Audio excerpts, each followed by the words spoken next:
Eu sou Venceslau de Souza Justino, mais conhecido como Dadá Venceslau. Dadá é um apelido que eu ganhei desde criança, né? E artisticamente fiquei mais conhecido como Dadá Venceslau. Adotei esse nome, né? É um nome social, Dadá Venceslau. E eu sou artista, né? Eu considero como profissão, apesar de ser professor de arte e trabalhar em várias vertentes da arte, né? Acho que quase todas as áreas, no cinema, na TV, nas artes plásticas, no circo, no teatro, no carnaval. Mas eu me considero um artista. Hoje, mais ainda um artesão, né? O artesão, eu acho que ele junta tudo. Eu sou um artesão das artes. E trabalhando com a montagem do espetáculo Como Nasce um Cabra da Peste, de uma grande riqueza, inclusive a partir do texto, né, que é uma pesquisa etnográfica de Mário Souto Maior, pernambucano, que depois virou, a partir da pesquisa, virou um texto assinado por Altimar Pimentel, que era um texto, na verdade, era um pretexto, né, para um espetáculo, que ele era um texto que não tinha personagem definido. E com a montagem, com a direção de Eliezer Rolim, foi criado um texto mais teatral, definindo os personagens, né? E virou esse espetáculo Como Nasce um Cabra da Peste, que nós estreamos em 97. E foi uma temporada assim intensa, de mais de 23 anos seguidos. O espetáculo se tornou uma comédia, mas ainda por causa dessa linguagem, de trazer essas crendices, essas coisas que as pessoas sempre acham engraçado, né? Que não se usam muito hoje. Compadre Joaquim, tu cuida bem de comer das dúvidas. Ela não pode botar objeto dentro dos peitos, não, que é pro menino não nascer com lábio leporino. Ela não pode nem olhar para um eclipse, senão o menino nasce com meia lua aqui no meio do rosto. Ela não pode nem passar por cima de água correndo. Homem, ela não pode passar por cima de uma corda estendida no chão. E se ela pisar numa cobra? A cobra morre na hora. E se ela for visitar um doente mordido de cobra, quem morre é o doente. Se o menino chorar dentro da barriga da mãe, é porque é sinal que o menino vai ser adivinho. E eu disse pra ela, comadre Asdor, tu não come fruta gema não, comadre Asdor, porque senão o menino nasce colado, encangado no olho. E tu não deixa, mas de jeito nenhum, tu não deixa ela subir em cima de batente alto. Porque senão a placenta endurece, o menino empurra, mas não sai. E outra, eu disse pra ela, tu não brinca com animal de pena, animal de pelo, de bicho nenhum. Porque senão o menino nasce, ó, parecido com um bicho desse. E, para não acontecer mais nada, é que ela tem que rezar muito pro santo de devoção dela. Essas crendices todas que permeiam, né, a história que vai contando, se tornam cômicas por isso. A mulher sofre muito do início até o fim para parir, né? Toda a trajetória do espetáculo, do começo ao fim, a atriz Madalena Scioli faz, né? Grávida, esperando esse menino que vai nascer. Ai, meu Deus! Que vergonha eu passei agora, meu Deus! Minha véia! E o que é que você queria? Me diga o que é que você queria! Ela diz que se eu cheirasse essa touca eu é acusada. Ai, passava esse enjoo desgraçado, um enjoo tão grande. Homem, era só isso, era oxe! Então, e como tem o marido dela, o filho que ela já tem, né? E mais duas vizinhas, que é uma velhinha, aquela comadre que sempre tem, alguém tem uma comadre que traz uma galinha, né, para dar de presente quando o menino vai nascer. E tem uma outra parteira, que é essa parteira que chega para fazer esse parto. Então, esses personagens, eles são muito cômicos, né? São são verdadeiros, a verdadeira história daquele do nordestino que ri da própria miséria, porque o texto ele fala da fome, né, da tragédia, dessa vida sofrida que tem o sertanejo, principalmente os que moram mais distantes, né, que é onde a história acontece. Mas é rindo o tempo inteiro. A gente até ganhou uma manchete de um dos jornais nessas viagens que a gente fez, que a manchete era assim: rindo da própria miséria. Ô Joaquim, não. Joaquim, esquece a pamonha. Não. Olha, eu me lembrei que eu queria mesmo era uma comida magra. Aí eu pensei numa linguiça. Tu vai me negar, homem? Olha, eu trabalho desde criança. Minha mãe me bota pra ajudar ela desde criança. Cuidar do meu irmão, lavava a louça, lavava a roupa, homem. Tu vai me negar, homem? Tu vai negar, homem? Ah, pois raça embora, homem. Quinzinho, tu trouxe a rapadura ao meu filho. Oh. Não, mas não quero mais. Mas se tu me trouxer um bacalhauzinho de caixa, um bacalhauzinho de caixa.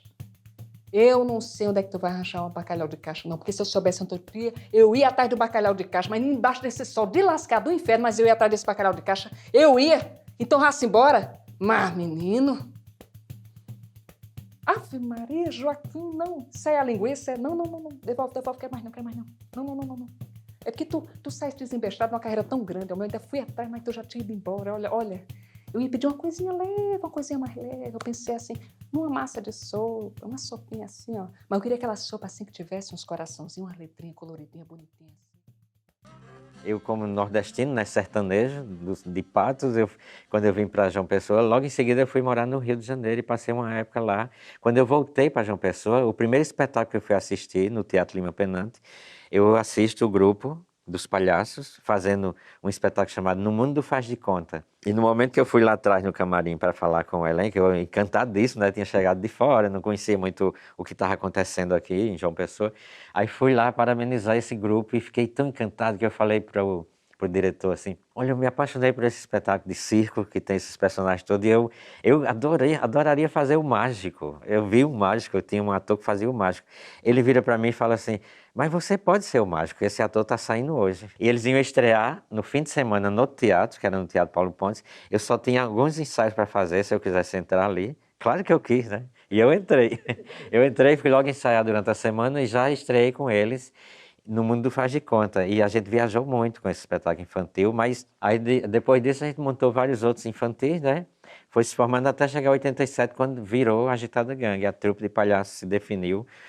Não só eu, Madalena e Adilson, como tinha outros palhaços, né, também. E em seguida chegou para fazer o Cabo da Peste, aliás, selecionou nós três, eu, Adilson e Madalena. Mas a gente já vinha de uma vida, né, vivendo muito tempo junto. Isso é bom porque se afina tanto, os atores se afinam tanto, se conhecem tanto, que basta a gente olhar para o outro em cena que a gente sabe o que é que está acontecendo, né? A gente sabe se ele esqueceu o texto, ou se ele pulou a cena, ou se... Teve momentos no Cabo da Peste, por exemplo, que eu entrei numa dessas apresentações, eu entrei com um personagem que não era aquele, que como eu faço três, né? Lá atrás o Contra-Regra trocou a hora de vestir a roupa e eu entrei com outro personagem que não era aquele. Quando eu entrei, Edilson Madalena olha e faz assim, ele só faz um sinal que não era aquilo. E eu na mesma hora eu saio de cena e volto e tiro a roupa e volto com o outro. Quer dizer, é uma coisa muito louca, né? Você ter essa confiança, né? E essa certeza, porque por mais que tenha um momento que a gente pensa que tudo vai se desmoronar, né? Mas é o contrário, se a gente se entende, né? A vivência faz com que isso, né, salve muita coisa, porque teatro é muito vivo, né? A gente nunca sabe o que pode acontecer. Mas Joaquim, olha, o indivíduo que mata as duas, depois de levar o objeto desse é o menino nasce no peito. Não vai lá nem com equipe, dona Zezinha, porque senão o menino nasce com uma parte aqui no rosto. Não deixa ela atravessar em água. A gente virou uma família. Hoje, quando eu penso, eu digo, nossa, eu vivo mais tempo com o meu grupo do que com minha família. Eu tenho mais experiência com eles de vida do que mesmo com a família. Então isso é incrível, né? A gente começou com o palhaço, né? A gente se formou fisicamente, acho que espiritualmente, mentalmente, com essa linguagem do palhaço. Isso veio também para Como Nasce um Cabo da Peste. A gente trabalha lá sem o nariz, sem a maquiagem, mas o corpo é do palhaço, né? Isso traz muitos benefícios para a gente, para essa magia toda que o espetáculo ele conseguiu, né? Com essa temporada toda. E a vivência disso, os benefícios foram muitos, são tantos, né? Um deles é a gente se acreditar muito, a gente confiar muito, né? A gente tem muita intimidade, né? De estar ali junto. Isso também ajudou muito na montagem. Para mim mesmo foi um momento assim grandioso junto com o diretor de eu ter eu acho que é o privilégio até de fazer os adereços, o cenário, o figurino do espetáculo, né? E eu, no momento que eu comecei a montar esse cenário, a cada espetáculo, por exemplo, o espetáculo ia acontecer à noite, mas 8 da manhã eu estava no teatro para montar o cenário, passava o dia inteiro lá. Além de montar, eu ficava o dia vivendo dentro daquele cenário, né? Junto ali de tudo, dos materiais. Para mim, então, a vivência era muito maior. Eu ficava muito preocupado, porque como eu tinha 3 personagens, como eu tenho ainda, né, esses 3 personagens para fazer, um diferente do outro, é muita coisa, porque tinha a bagagem de carregar essas roupas, né, essas caracterizações desses personagens, o cenário que era a responsabilidade minha de montar, os adereços de ter que consertar quando quebra, de estar cuidando, né, E tudo, e até mesmo quando o diretor não estava, muitas vezes ele não viajava com a gente, ou ele não estava presente, eu passei a fazer o papel dele com o grupo, porque existia, né, e existe ainda uma preparação muito grande para o espetáculo acontecer, né? Que aliás ele trouxe para a gente uma preparação que se preocupava muito com o corpo, com a voz, com o espírito, né, também, porque ele trabalhava com Tai Chi Chuan, com yoga. A gente fazia muitos exercícios, mais de 1 hora, às vezes chegava 2 horas antes do espetáculo de preparação, né? Muitas vezes a gente apresentou o espetáculo inteiro para ele. Só a gente, teatro fechado, ele sentado na plateia e o elenco fazendo o espetáculo todinho. Às vezes, mesmo contra a vontade da gente, a gente morrendo de preguiça de ter que fazer tudo para ele, sabendo que daqui a pouco ia fazer tudo de novo para a plateia, né? Mas a gente fazia tudo, o aquecimento era esse. Ele disse, não, vocês vão fazer, eu quero do começo ao fim. Nossa, a gente fazia aquilo tudo. Quando abria para a plateia, a gente estava prontíssimo, né? A partir do momento que a gente se preparava, né? Com o Tai Chi Chuan, como eu falei, com yoga, com exercícios físicos, vocais, né? O grupo também, a harmonia do grupo, né? Ele trabalhava muito com a chama violeta, né? Que, para quem não conhece, mas é muita luz, né? A gente fica captando muita luz que vinha do alto do cosmos, para que existisse um equilíbrio grande ali. Ele falava sempre assim que o diretor, né, sempre falava que o ator chega ali no teatro para trabalhar, os atores, todos chegam com muitos problemas individuais, pessoais, e aquilo tem que ser transmutado, tem que ser tirado, tem que ser eliminado para que a partir daquele momento o trabalho seja só aquele, né? A vida seja aquela que vai ser mostrada, não a sua vida lá fora, né? Isso era incrível, e eu acho isso incrível. Eu também passei a adotar isso, né? Quando eu vou trabalhar com outros grupos ou com oficina, eu sempre procuro, de alguma forma, fazer essa limpeza, né? Essa transmutação de deixa teu problema ali e agora não tem problema nenhum. Nós somos só isso, né? Como eu falei no início, que a gente só tinha 3 personagens, né? Que seria a mãe, o pai e o filho. Mas depois, durante a montagem, foi criado mais as 2 mulheres que vieram sobrar para mim, né? Eu fiquei fazendo o filho, fazia depois Dona Zefinha, que era a vizinha, e Dona Jerusa. Então, o processo de criação para elaborar esses personagens foi muito assim, de pesquisa mesmo, mas uma coisa que a gente foi buscar fora, né? Madalena teve que pesquisar como é que uma mulher paria, que ela nunca engravidou e ela tinha que viver isso, né? E ela procurar a Dona das Dores, aquela mulher sofrida, né? Que ia passar por tudo aquilo. Edilson tinha que procurar aquele homem regional, que ele também nunca viveu isso, ele não é do sertão, né? Eu, como sou do sertão, de Patos, e Elias, o diretor de Cajazeiras, a gente trouxe muita contribuição dessa vivência de personagens, né? Ou de imagens de pessoas para isso. Aí ele mandava a gente ver fora, né? E trazer alguma ideia. Eu, uma vez, no ônibus, eu passando numa rua em Campina Grande, na feira, eu vi uma velhinha que estava no meio da rua. Ela tinha o maxilar para frente, assim, né? E ela não parava de bater a boca o tempo inteiro e os olhos dela piscavam sem parar. Aí eu vi, que coisa engraçada, fiquei olhando aquilo e levei para ele, para o diretor, para ele ver. Ele disse, incrível, agora tu vai conseguir piscar o olho o tempo inteiro com vários refletores acesos na frente. E era incrível isso, porque eu via tudo pulando o tempo inteiro, né? Por causa dessa... Mas coisas que vieram para os personagens, né?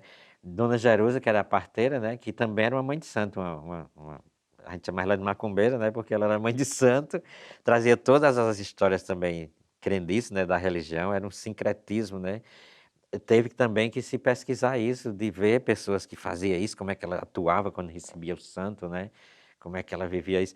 E eu e a Deus fomos pesquisar no beber na fonte do Jeca Tatu, do Amigo da Onça, do Mazzaropi, né? Até de Chaplin, para ver, né? Para trazer um pouco do andar de cada um, da postura física, né?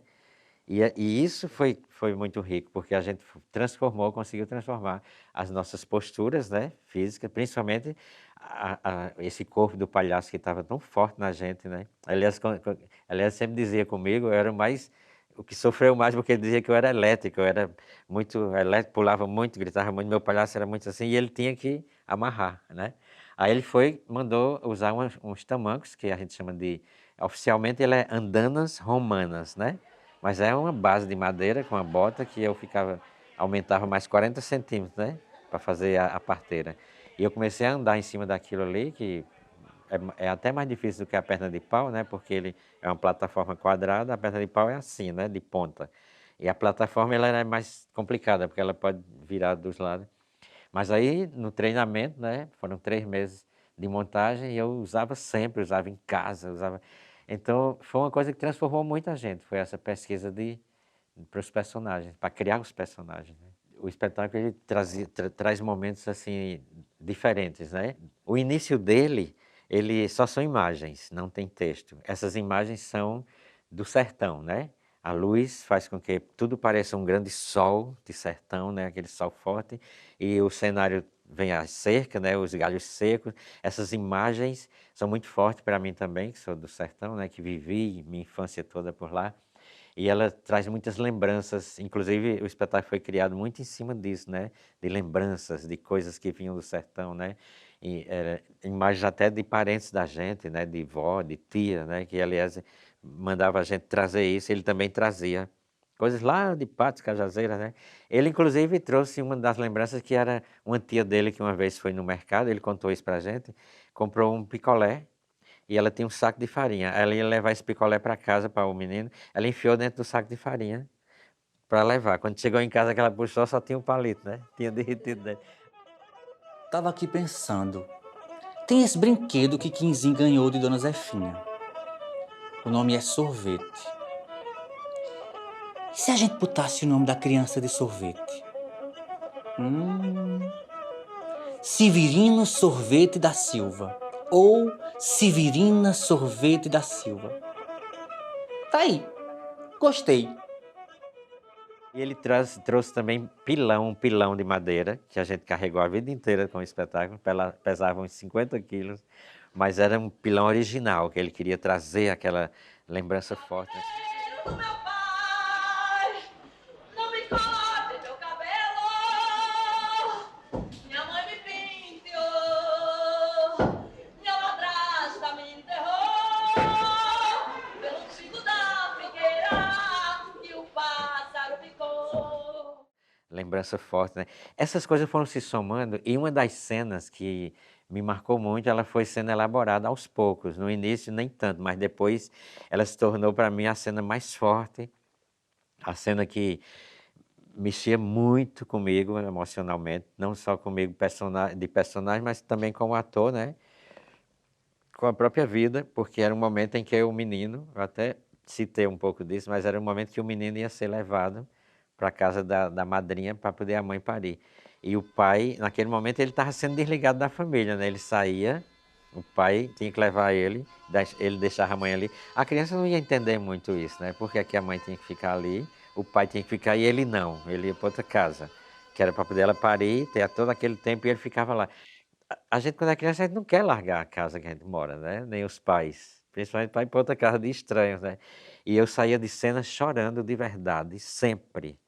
Isso durou anos.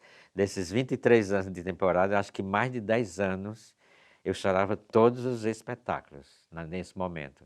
E as lágrimas mesmo, descia.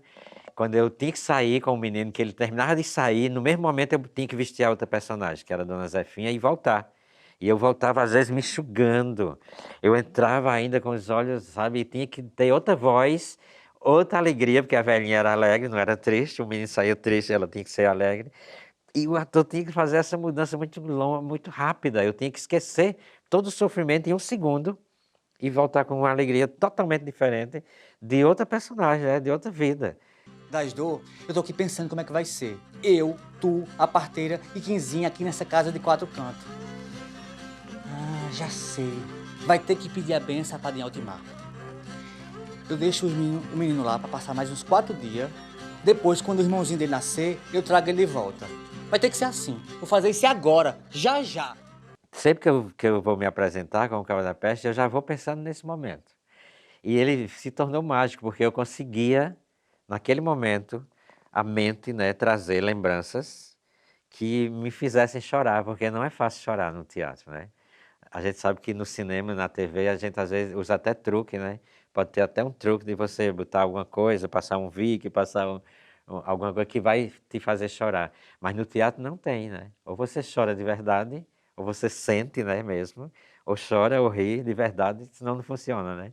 Até quando a gente ri, falsamente, todo mundo nota, né? E se você chorar também, não for de verdade, todo mundo vai notar, porque o teatro é vivo, né? Ele é uma coisa que vibra, né? Então, e esse choro me marcou demais. Para mim é uma das cenas que até hoje ela é incrível. E a plateia toda parava, silenciava para ver essa cena, né? Por mais que ela vinha rindo, rindo, rindo nesse momento, ninguém dizia nada, né? E muitas vezes o menino estava chorando por a expressão facial ficar muito engraçada, né? O menino já tinha a boca que era por cima assim da outra, né? Alguma coisa assim, meio com aquele chapéu de palha, né? E eu chorando ficava lindo, né?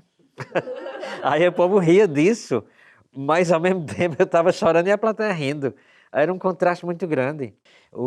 Como Nasce Cabra da Peste, a gente estreou aqui em João Pessoa, e logo na estreia nós fomos indicados a alguns prêmios, acho que só uns 4 prêmios, foi na mostra estadual, né? Aqui que aconteceu no Teatro Santa Rosa, no primeiro mês que estreou. E a gente, como o grupo adora viajar, né, se inscreveu no Festival Nacional que tinha no Cabo, em Pernambuco. A gente foi para o Cabo, um mês depois que tinha estreado. Aí lá era um festival nacional que tinha 12 categorias, nós ganhamos 8 prêmios. Aí foi incrível, o segundo festival que a gente participava, né? Esse já numa categoria nacional, você tem essas indicações, então ganhou prêmio de tudo. Ah, foi ator, foi coadjuvante, direção, luz, cenário. A gente ficou, poxa, é mágico demais. O espetáculo é tão simples que ele é de uma simplicidade muito grande, né? A gente sabe disso, a gente tem consciência disso, de que o cenário é simples, inclusive o cenário é todo. Onde a gente chegou para apresentar, tanto no Brasil como fora do Brasil, ele era conseguido lá, né, em cada lugar que chegava, que é muito galho seco. O figurino muito simples, que são coisas regionais, né, roupas naturais. A gente faz inclusive descalço, com sandalinha de couro. Tudo é muito simples, mas a magia dele é que é encantador, né? Aí viajou muito, depois que chegou, depois do cabo desses prêmios em Pernambuco, a gente foi indicado lá mesmo para ir para São Paulo, poucos meses depois, representando um dos grupos que representava o Nordeste dentro de uma mostra ibérica. A mostra era Portugal, África e Brasil. Ia acontecer em São Paulo e a gente foi convidado para mostrar o que é que o Nordeste tinha, né? Que o espetáculo era a temática, né, regional, mostrando a realidade do Nordeste. E quando chegou em São Paulo, que a gente apresenta, foi um dos melhores espetáculos, assim, que mais o público se agradou e que tinha pessoas, né, da África, lá, dos festivais em Cabo Verde, e tinha o pessoal da cena lusófona, que era em Portugal, em Lisboa, né? E eles ficaram encantados também. Na mesma noite, a produtora da gente, que viajava com a gente, Giovanna Gondim, né? Foi logo convidada, foi logo, né, chamada para um canto assim para, olha, vamos fazer o contato de vocês, a gente quer levar vocês, vamos combinar uma temporada lá em Portugal. E isso foi logo no início. A gente já viajou, né? Foi para Portugal, ficou 2 meses fazendo 17 apresentações em regiões diferentes, todas as regiões do país, né? E de lá de Portugal já teve outra pessoa do Festival de Mindelo, na África, né, no Cabo Verde, que já chamou a gente também, era um festival internacional, onde a gente também estava sendo indicado, né, os atores, aquela coisa, os atores são diferentes demais, as pessoas acham a gente estranho demais. O estranho, né, por ser nordestino, diferente do que eles estavam acostumados a ver, né. E voltando, a gente começou a ir para os festivais do Brasil, né, nacional. Rio de Janeiro, São Paulo, Ceará, né, Pernambuco, os melhores festivais e os maiores que a gente conhece, né, que até então a maioria ainda estava tendo competições, né, que depois isso foi diminuindo, mas os grandes festivais que têm as competições, né, com premiações, alguns deles até com premiações em dinheiro, né, além de troféus, outros era só troféu, mas nós saímos ganhando tudo, onde chegava ganhava, quando não ganhava empatava, né, era igual. E isso era bom, porque teve festival, por exemplo, que eu como ator, né? Eu me lembro que no Rio de Janeiro eu fui indicado o melhor ator. Aí quem ganhou foi um outro ator de um grupo que a gente não tinha nem visto, mas quando chegou em São Paulo, em Rio Preto, eles também estavam. Eu digo, ih, rapaz, o cara vai ganhar de novo. Desde que ele não ganhou, quem ganhou foi eu. Ele já não ganhou. Quer dizer, essa coisa de ganhar o prêmio depende muito do momento, né? Não é que você é o melhor ator, ou é o único ator bom no mundo, não é isso. Eu sempre achei que é assim. Depende daquele momento da apresentação, né? Que você tá, porque o mesmo ator pode ganhar aqui e pode perder ali, né? Dependendo do dia. E o ator ganha quando o personagem também lhe ajuda, né? Você não pode medir o nível do ator, se ele é bom ou ruim, pelaquela atuação, né? É pelo personagem que ele está fazendo, né? E o Cabra da Peste teve isso, de sair viajando muito, ganhando muitos prêmios, né? A atriz Madalena Scioli também foi premiada em vários festivais, quase todos que a gente ia. As outras atrizes, quando via Madalena, já não falava mais com ela, né? Porque dizia, "Ih, só quem está ali, aquela atriz que..." Porque já sabia o comentário daquele grupo que estava chegando, né? E isso é bom, é igual a futebol, né? Quando um time é bom, o povo diz, eita, hoje tem jogo. Hoje o Flamengo vai ganhar. Mas, mas enfim, essa coisa de viajar muito era muito bom. E a gente sente muita força ainda, muita vontade de fazer, mesmo sabendo que, pelo tempo ter, né, passado muito rápido, né, 20 e poucos anos, já vai para 24 ou 25, mais ou menos isso, e a gente mudou, né, o corpo da gente muda, a idade avança, a gente se transformou muito. Tudo que a gente fazia, a gente sabe que não vai fazer mais como era antes. Né? O espetáculo foi criado também com muitas expressões circenses, que tem acrobacias, tem, né, coisas que os corpos eram jogados para cima, perna de pau, essas coisas. E a gente, estudando isso e pensando, a gente pensou em adaptar. E estamos pensando em fazer. A gente acha que ainda existe uma força, existe uma vontade muito grande, né? Inclusive a pergunta que Edilson Alves fez, porque Edilson não é só um ator do espetáculo, ele é o nosso produtor. Foi ele que fez esse espetáculo, não só o espetáculo, como o grupo andar, né? Andar muito, viajar muito, né?